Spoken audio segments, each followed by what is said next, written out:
We ran into quite a big group from the Abyss Order just now. Has something happened at the front? The front line has collapsed. Huh?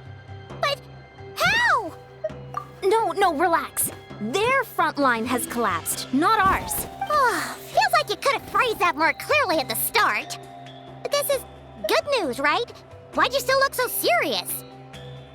No, we're still mustering troops. Nowhere near ready to go on the offensive. So at first, I was also confused about what exactly happened out there. But just now, I got the full story from a guard who was on the scene. He watched the enemy lines crumble in real time. What did he see? One person. Just a single individual. They stormed the enemy lines and attacked with a vengeance, cutting them down like paper dolls. They wielded an unknown power and fought with a sword style that no one recognized. The guard who relayed this to me said that before he even had time to react, the enemy was decimated. I'm only recounting what I heard, and I'm sure the guard in question must be exaggerating to some extent. But still, we have to identify this person, and assuming they're a neutral party, we'll need to figure out how to engage with them. Clearly, they're a force to be reckoned with, so we don't want to come across as too weak or too hostile. It's quite a diplomatic conundrum. You don't need to sweat it, Ian-san. From your description, we're already pretty confident that we know this person. Honestly, with the Abyss Order acting out so publicly, it's about time he showed up. Dainsliff!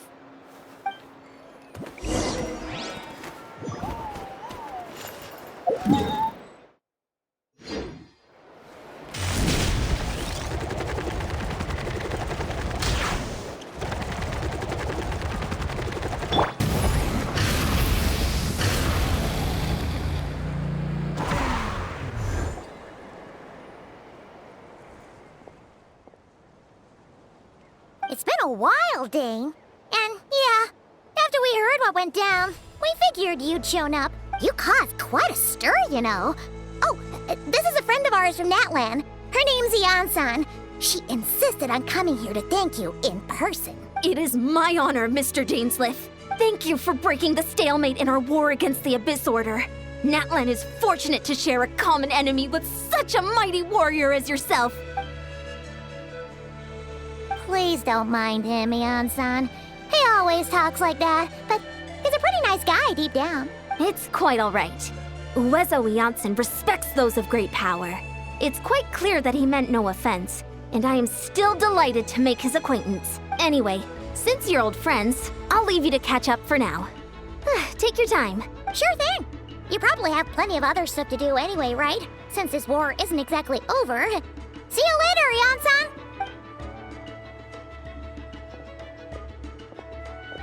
Hey, Dane! Would it have killed you to be a little more polite? She's our friend!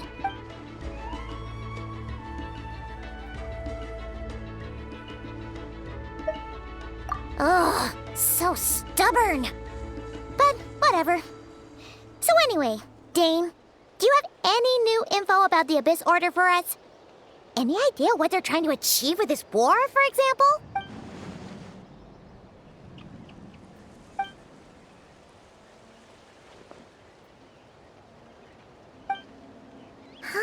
We thought so too.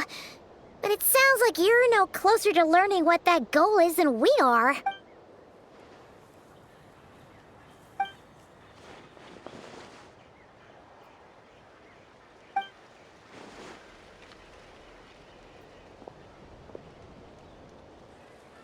What do you think we should do?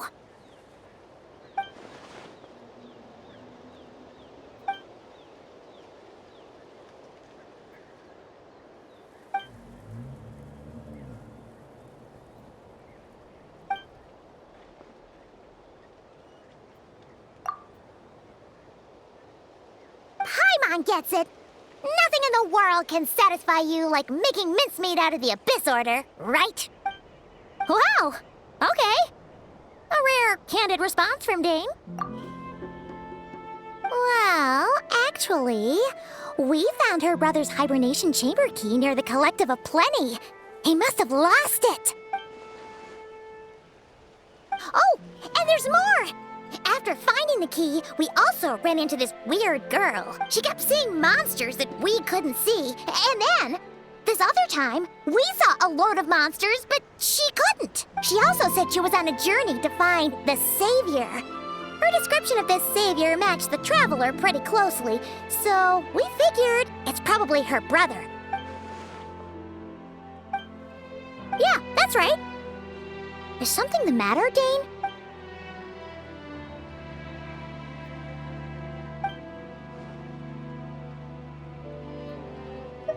Wait, wasn't her brother called the Prince, though? Where did this Savior thing come from?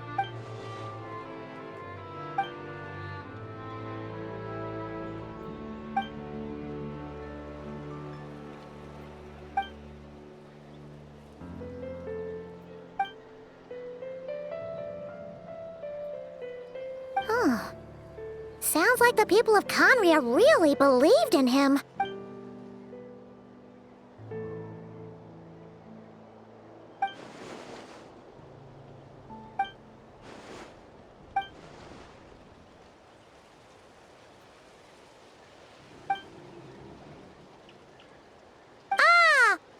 Gets it now. So, a bit like Kaya. Except she grew up somewhere more isolated? Still, that doesn't explain the invisible monster situation. Sure. Also, why don't you stay with us at the Masters of the Night Wind for tonight? You must be tired after all that fighting today.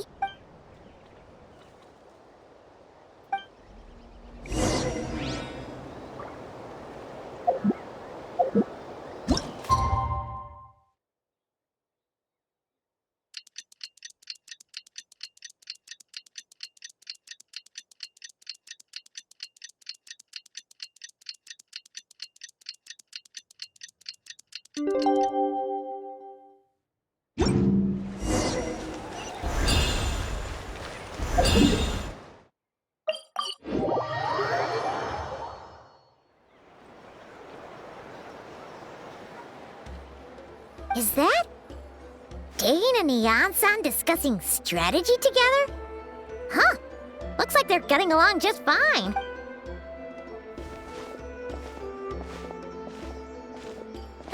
Morning! What are you guys talking about? You're here. I have some good news to share with you. We just got word from the Scions of the Canopy. Their intelligence has reported that they've discovered the Abyss Order's headquarters in Natlan. After their front lines dissolved, the bulk of their forces fell back to that area. It's also where their central command is located. The location? The Cinder City. Cinder City, huh? That tracks. Seems like their kind of place. Hey, this is great! This could be our chance to crush the Abyss Order once and for all! And with any luck, maybe we'll find your brother there too!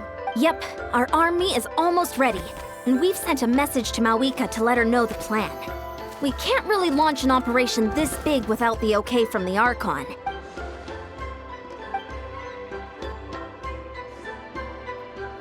I've already explained my reasoning, Mr. Dainsleif. I understand your concern, but an immediate strike is not on the cards for us. You're gonna go on your own? Come on, be sensible. Just wait a tiny bit longer and you'll have a whole army going with you. It's all right. I support your decision, Mr. Dainsleif. Huh? Shouldn't you be talking sense into him? I admire his courage, and I believe he is strong enough to take on the Abyss Order on his own. And even if things don't go to plan, he just needs to bide his time until we arrive with reinforcements. Mr. Dainsleif, I wish you the very best of luck. Looks like he's waiting for you to say something, Traveler. Oh, for a second there, Paimon actually thought he was gonna brave it alone. And then he called his own bluff.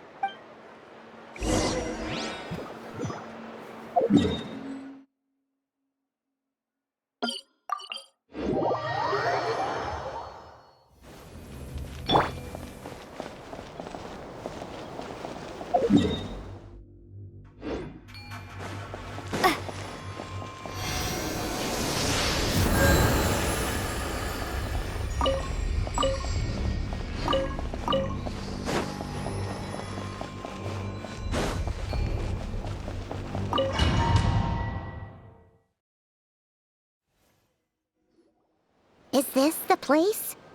The Abyss Order's hideout in Natlan?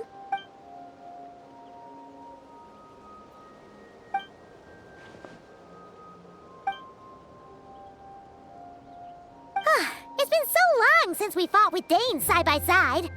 Paimon's confident we can clear this place out long before Eon-san arrives. And if you get to meet your brother again, even better. Let's go!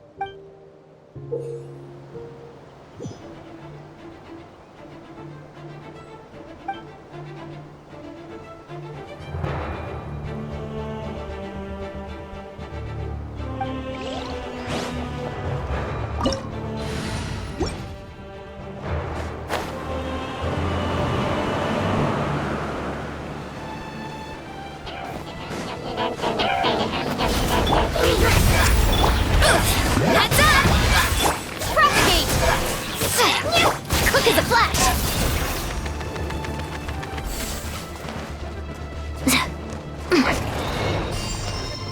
On my mark!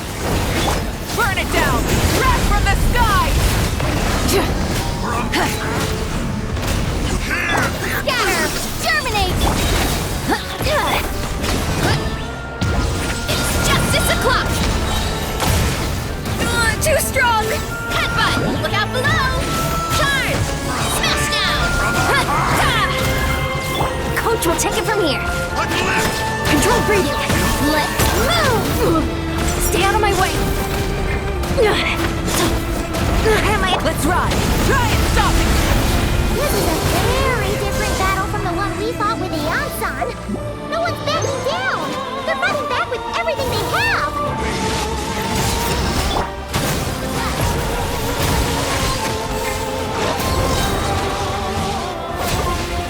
Rise with the sun! Propagate! On my mark! Grace, It's justice o'clock! my holy prophet, Zap! Charge! the power Pyroclastic surge! Full throttle! shall set you free. Hear ye the words of joy. Start the clock! Faster! Yeah! Wow, headbutt! Shall endure. Let's ride!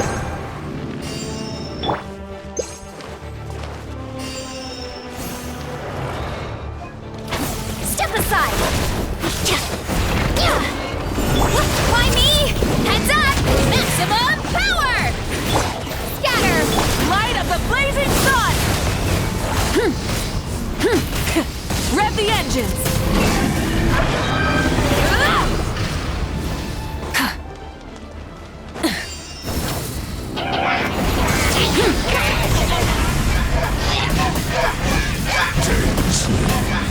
The relentless specter that haunts us. The abyss is all present. To flee is futile. To resist it, fatal. Wrath from the sky! Try and stop me!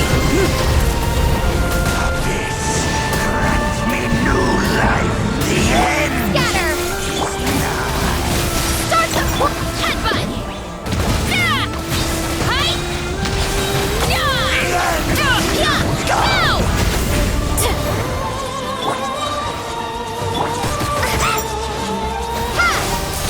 Control breathing. Full speed ahead. Light of the blazing sun! The flame burns on.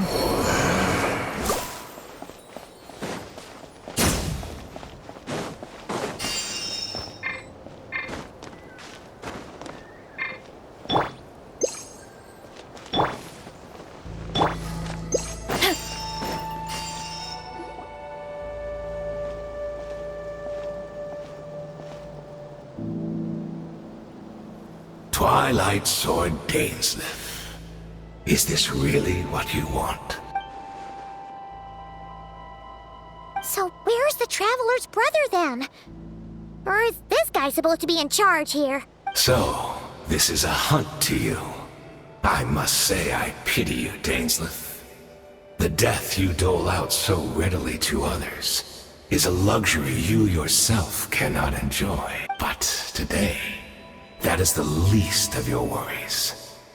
Do you realize that all your years of pursuing us are being rendered utterly meaningless, even as we speak?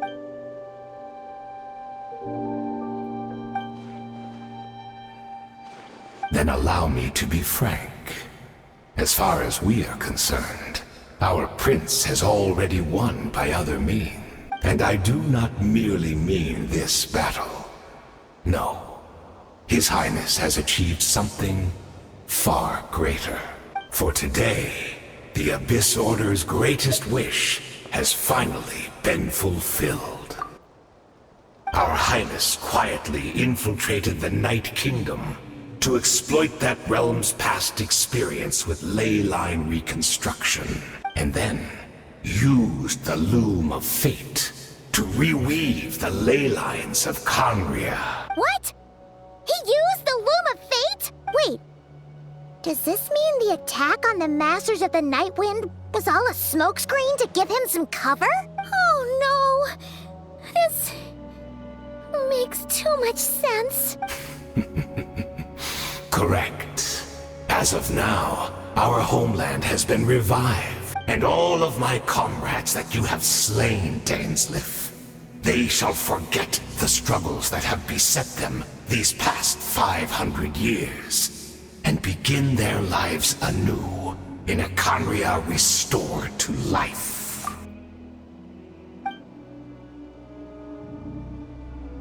Right! You still need a few steps after that, such as finding a place to host the ley lines you just re-wove. Plus, if it was really so easy, Moeka and the captain would have had a way easier time during the war. Oh, you poor fools. Clinging to delusions, even after the truth has been plainly revealed to you. Think back on the past few days. Have you truly not noticed anything amiss since the start of the war? I sensed something strange in my dream. It was vague, but it seemed as if some noise had found its way into Natlan's ley lines. Oh, what does that mean? Hard to say. I don't think it had any tangible effect on the Night Kingdom or on our ley lines, but still, it's like a signal that exists on a different dimension of reality. It might not interfere with ours or pose any detectable risk, but I just get the sense that something strange is going on.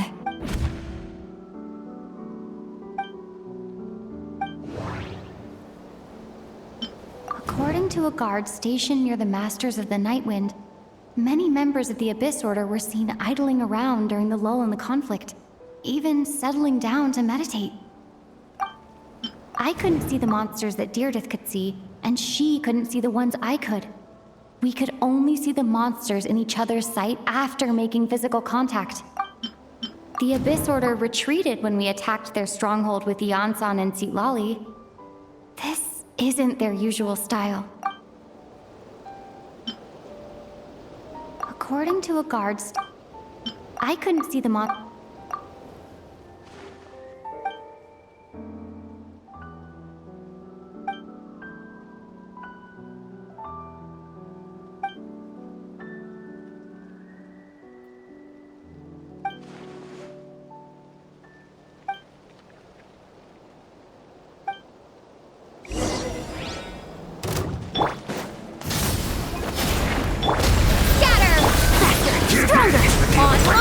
Why me? Stop! Headbutt! Baptized! Charge! Yeah! Well, now, boot! Heads up! Wrath from the sky! Full throttle! Still not understand. Work first! You Let's battle in move! vain! The Abyss Order's mission has been fulfilled! By my spark, the night My burns! body is failing me! Headbutt! Look Will out not below! bring shame to the name of the Abyss! Pyroclastic surge! Rev the engines! Why me? This is infuriating! Yeah. Fork first! On up! Propagate! Wrath from the sky! You battled in vain! That should be all of them, right? So, we've destroyed the Abyss Order's headquarters in Natlan, but somehow, that didn't feel satisfying at all. Are you still thinking about what that guy said? You look really worried.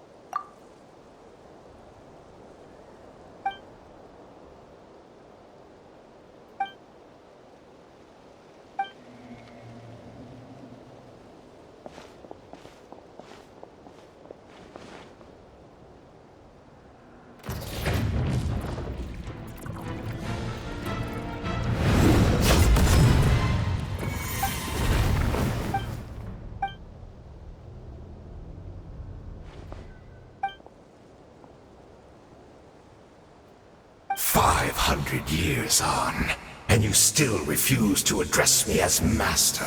Don't forget, Dainsleif. You may be the renowned Twilight Sword, while my arm has grown too feeble to swing a blade. But I taught you everything you know about wielding a blade. Be that as it may, under the circumstances, I see no further reason for us to fight. The curse of immortality means neither of us has a way to completely destroy the other.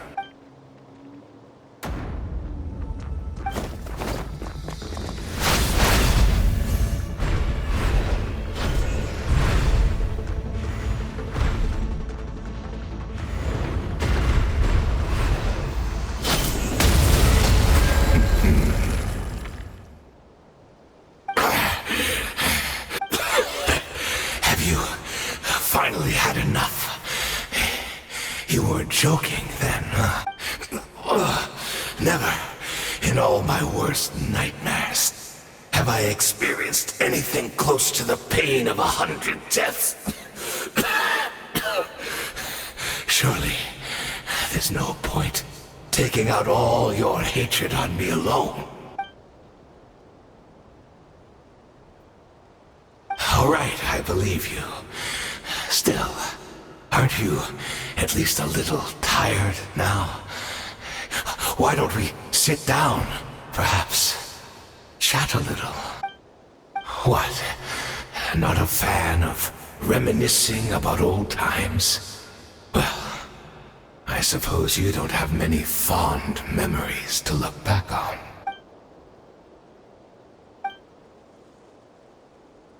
Indeed.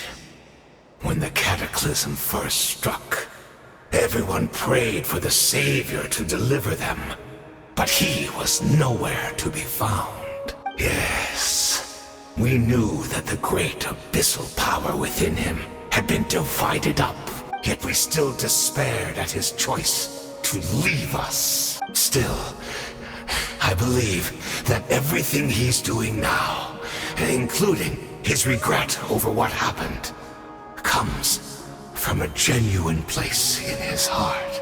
And besides, who else can we place our faith in? We are proud Conrians, are we not? I mean, we can hardly turn to the gods.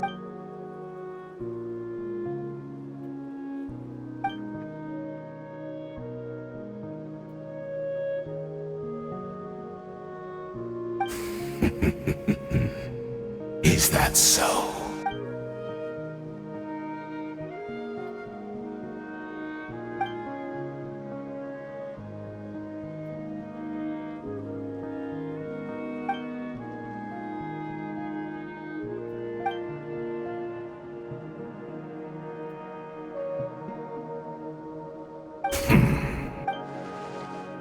Oh, I'm sorry, Dainsleif. I would apologize to you for those actions, truly.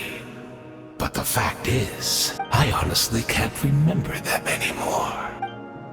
Look at me. Look at what has become of me. Only by the Abyss's grace have I managed to maintain this physical form. But as for the rest, memories, spirit, emotions, personality, they have long become eroded, fragmented beyond recognition. Even if mine was a past steeped in sin or in shame I once longed to hide, I would wish to remember it. Without my history, I fear I will become another person entirely. I would like to apologize for any misdeeds that are mine. So please, tell me everything. Tell me about the Khaenri'ah we once called a home.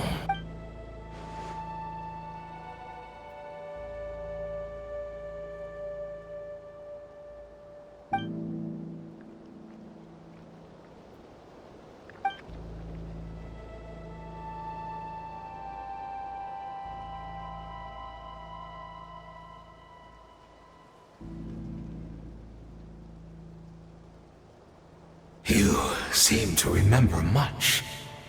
Could you tell me more about it? About our golden age? Is that so? What a pity. But this will be quite sufficient, as long as the loom of fate heard what I could not.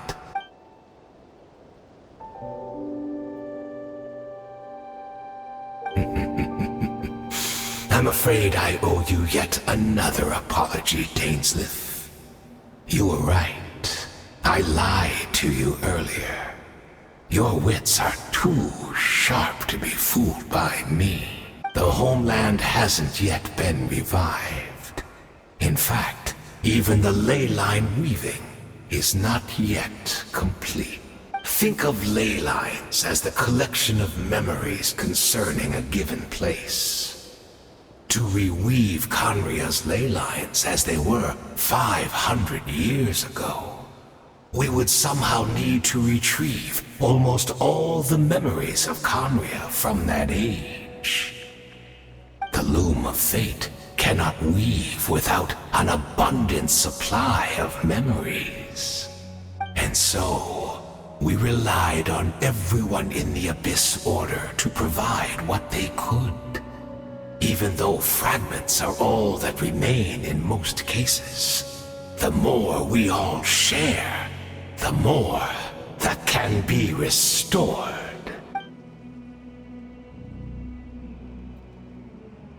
Indeed, we, a people in exile, stranded 500 years in the future, will weave our homeland anew and bring the nation of our dreams back into the real world. Ah, what a glorious undertaking! What a shame it had to take this long. After 500 years, most of our memories have faded, and a world woven from broken memories shall itself be broken. Precisely, for you possess a ring left to you by your elder brother, which continuously resets your body's condition. Of course, your memories are susceptible to erosion just like ours.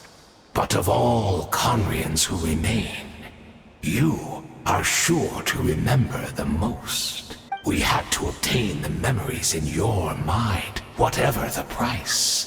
Even if it meant sacrificing our entire army as bait.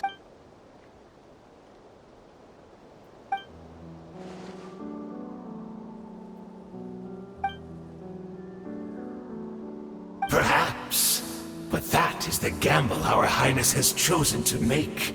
And thanks to you, the loom of fate has now finished weaving the ley lines. New Khaenri'ah is complete!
We're not from the same world, are we? No. I come from your future. Wait, but that's great! That means the world isn't going to end. In that case, tell me, what happens to Conria? What happens to my homeland? No, wait. Don't answer that. We can only fight for our future. If the future is unknown, I still believe the Savior can turn things around. I'll carry on looking for him. Even if you're not there to protect me. Although, in a way, I've already found my Savior. It's you. You protected me, and I believe you can protect us all. You're the one who can change everything. It's just too bad that we're not from the same time or place. Oh, one last thing before I forget. I know how much you want to find your brother. Surely he must be desperate to find you too. So, is there anything you can give me as a memento? Proof that we met? That way, when I do find him, I can convince him that you're also searching for him.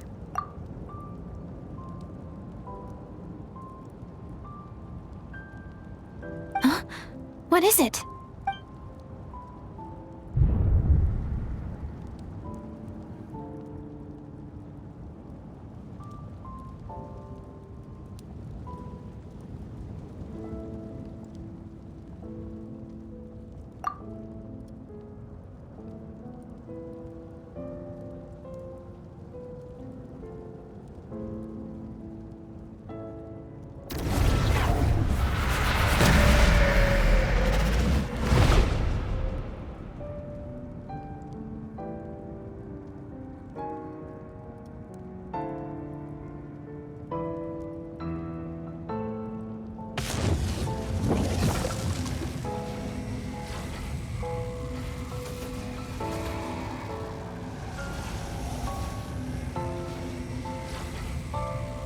So that's what happened. Istaroth, the ruler of time, must have had a hand in this. There's no other way that this meeting could have taken place. I knew only the ending. I've always been curious about the events that led to it. When the cataclysm first began 500 years ago, I, as the Prince of Conria, was preparing to do my part, to fight back with all my might. But then this girl, Diridith, she found me. The irony was that even as she desperately begged me to save the world, she brought me news of you.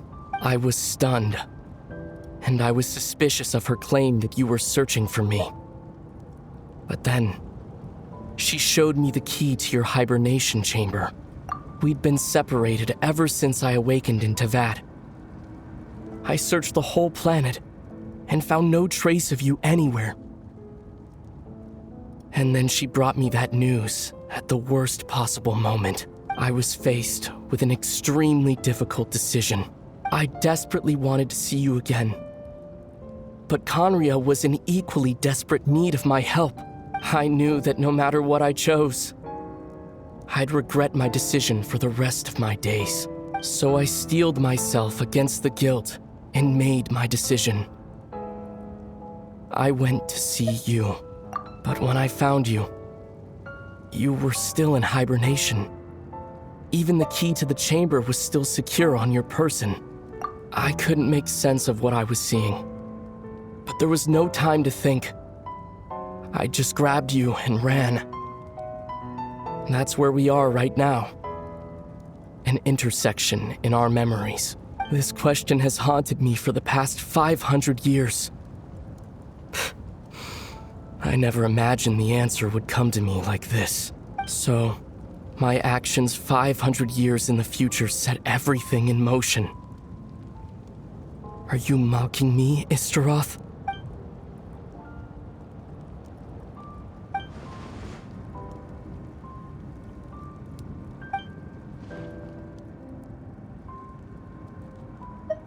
Not yet. But I've taken a very important step. Now the ley lines of Conria are complete. I'd always thought that Tevat's ley lines were locked by the heavenly principles. No more can be added, and existing ones cannot be replaced. But then, I learned that Natlan's Night Kingdom appeared to be an exception to the rule. It has intrigued me ever since. So, I directed the Abyss Order to feign an attack on Natlan, buying me some time to enter the Night Kingdom and negotiate with the Lord of the Night. Unfortunately, for other reasons, even the Night Kingdom cannot host any new ley lines. The most I could get was some room to carry out the weaving process. Still, I received the Lord of the Night's permission and activated the Loom of Fate, using an Intivat as the base. I was able to grow a realm based on the Conria of 500 years ago, superimposing it over present-day Natlan's space-time. That superimposition is what allowed you and Diridith to cross paths. After that, the new Conria was enriched with memories of the old, drawn from the Abyss Order's members in their meditation sessions. With those memories as raw materials, and the superimposed realm as a template, the Loom of Fate finally finished its work. What I now hold in my hand is the Atlas of the New World.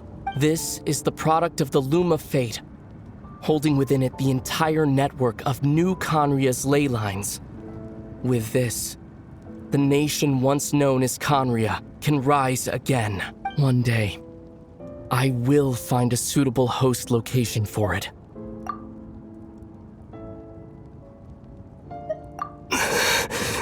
When I first arrived in Conria 500 years ago, my memory was completely blank. It was only after I had served as their prince for many years that I slowly began to remember everything, including you.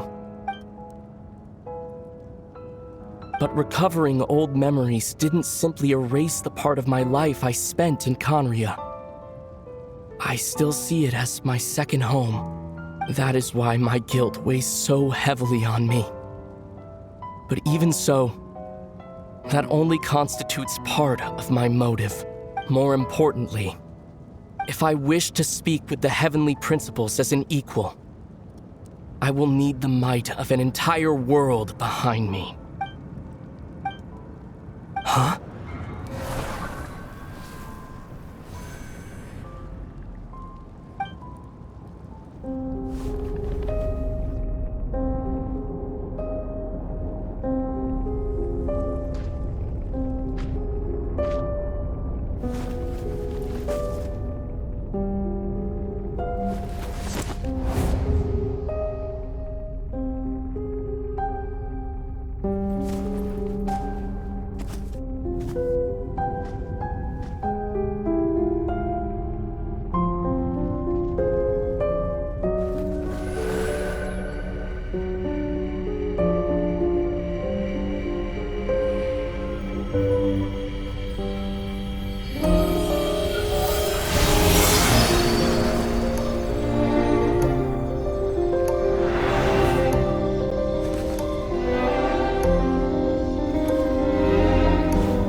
Our hero is back! Everyone's been waiting for you. The Abyss Order made a full retreat before our forces even arrived on the scene. All thanks to your efforts, no doubt. Oh, Oh, and Mr. Dainsliff's, of course. What's wrong? You look upset. Paimon doesn't know the details either. The traveler just disappeared after taking Deirdre's hand. It was like they got sucked into another world. Paimon was looking all over for her, and then she suddenly reappeared, right back in the same spot. But looking a lot more glum.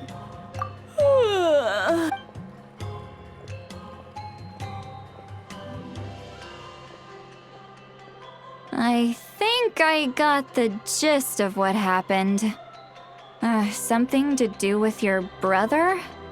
I spoke with the Lord of the Night in a dream just now, and learned quite a lot. Huh? You met your brother?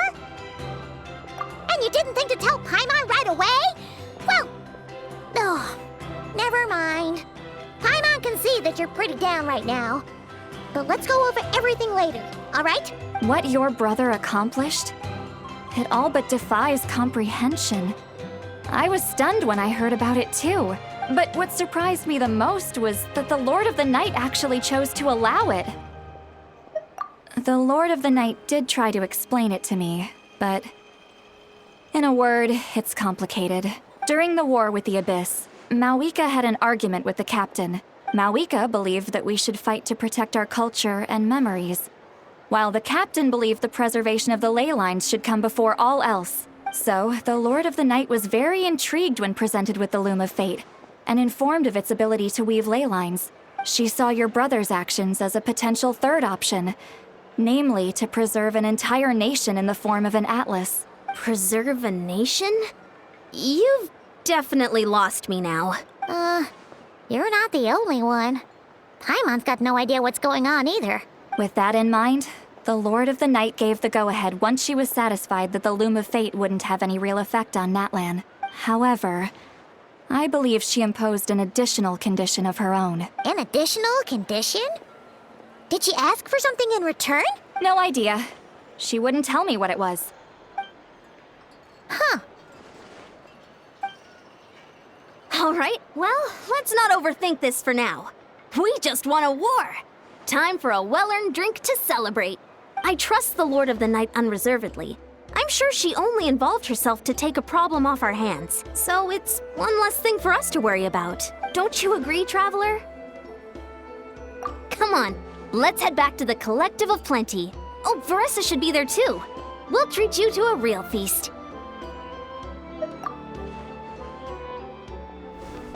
Huh?